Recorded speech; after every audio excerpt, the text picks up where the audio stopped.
भाई आज की तारीख में ऐसी कोई परिस्थिति की संभावनाएं भी दूर दूर तक नहीं दिख रही। अगर मुझे मंत्री ही बनना होता या मंत्री बनने का ही लालसा होती तो मेरे लिए रास्ता तो 2020 में बहुत आसान था। उसी दल के साथ होगा जो बिहार फर्स्ट बिहारी फर्स्ट को सम्मान देगा। मैंने कम से कम डबल जंगल राज से कम नहीं है। इतनी अराजक परिस्थिति दिल्ली दरबार के वो दर्शन करते हैं बिहार में अपराधियों को गिरफ्तार करने की बजाय।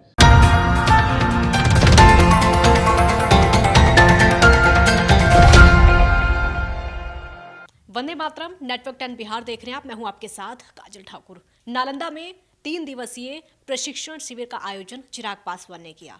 चिराग पासवान ने यहां पर कार्यकर्ताओं को संबोधित भी किया और संबोधित करते हुए उन्होंने कहा कि मुझे मंत्री बनने की कोई लालसा नहीं है, साथ ही बिहार को लेकर और अपनी पार्टी की नीतियों को लेकर बहुत कुछ बताया। क्या कुछ कहा चिराग पासवान ने, आपको सुनवाते हैं। वो मुख्यमंत्री नीतीश कुमार जी का दिया हुआ है और आज विडंबना ये है कि जिस शब्द का उन्होंने इजाद किया, उन्होंने निर्माण किया, आज उन्हीं के साथ मिलकर वो सरकार चला रहे हैं।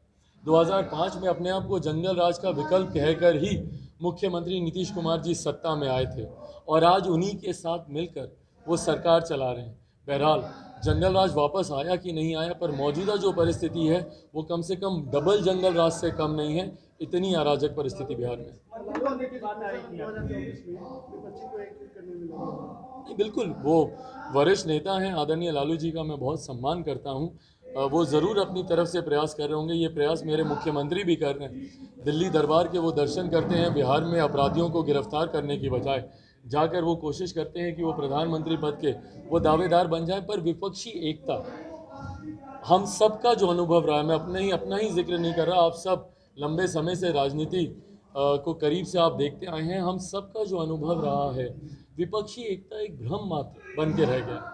बार बार जब विपक्ष एक साथ आने का प्रयास करता है और एक मंच पर तमाम विपक्षी दलों के नेता जब एक साथ एक दूसरे का हाथ पकड़कर विपक्षी एकता का संदेश देते हैं, तो एक साथ आपको कम से कम 1 दर्जन प्रधानमंत्री पद के दावेदार भी उस पर दिखाई देते हैं। तो ये आपसी प्रधानमंत्री पद की दावेदारी की जो रशाकशी है, जब नीतीश जी अपने स्वर बुलंद करेंगे तो हमारे बगल के राज्य बंगाल से ममता बनर्जी और उनके नेता भी उस स्वर को बुलंद करेंगे। केजरीवाल जी कोई कसर नहीं छोड़ रहे, गुजरात तक पहुंच गए प्रधानमंत्री को टक्कर देने के लिए। तो ऐसे में विपक्षी एकता का होना मुमकिन लगता नहीं है। ये एक भानुमति का ऐसा कुनबा है जो बनता बाद में है, बिखर पहले जाता है। राजद के लिए कैसा सॉफ्ट कॉर्नर रखते हैं सर आप? राजद के लिए कैसा सॉफ्ट कॉर्नर रखते हैं? मैं किसी के लिए सॉफ्ट कॉर्नर नहीं रखता। आपने कहा लालू जी का सम्मान करते हैं। हाँ, देखिए, वो व्यक्तिगत तौर पे तो मैं मेरे मुख्यमंत्री का भी सम्मान करता हूँ। अगर आप चाहेंगे सॉफ्ट कॉर्नर तो मेरे मुख्यमंत्री के लिए भी है, पर व्यक्तिगत तौर पर, राजनीतिक तौर पर मुझसे बड़ा उनका कोई विरोधी शायद ही होगा। तो लालू जी उम्र में मुझसे बहुत बड़े, मेरे पिता के करीबी मित्र रहे, पारिवारिक संबंध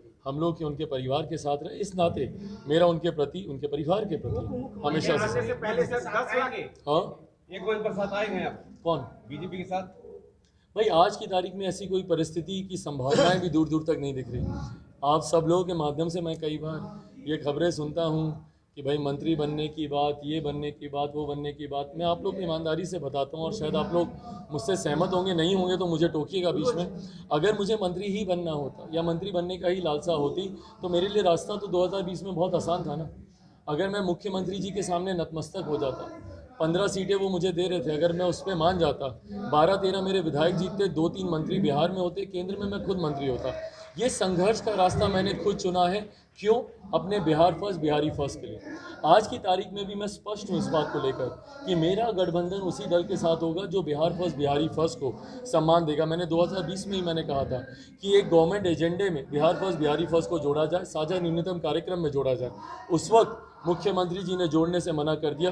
टकराव का वो एक बड़ी वजह थी, क्योंकि मैं इनके सात निश्चय पे मेरा विश्वास नहीं है।